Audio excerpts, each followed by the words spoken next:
Panghihina. Ano bang dapat nating gawin kung nasa carnivore way of eating tayo at pakiramdam natin nanghihina tayo?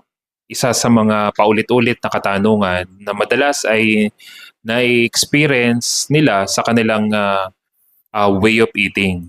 Sapagkat kung isa ka sa mga nasanay na sa pagkain ng kanin, ng tinapay, ng mga matatamis, syempre alam naman natin na ang source ng energy nila, most people ay more on carbohydrates. But the moment na nag-start ka na sa carnivore way of eating, kailangan mo talaga na makakain ng enough. Kung sa 300 grams is not enough for you, you need to increase it. 500 grams na karne is not enough for you, you have to increase it.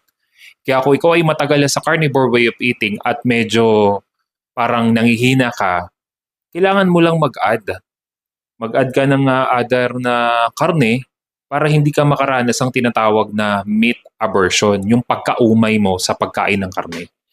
Kaya kung ikaw ay nakakaranas ng panghihina, meron tayong mga atay ng baka o beef broth, basta sipagan mong kumain at baka malamang sa malamang kulang yung karneng kinakain mo.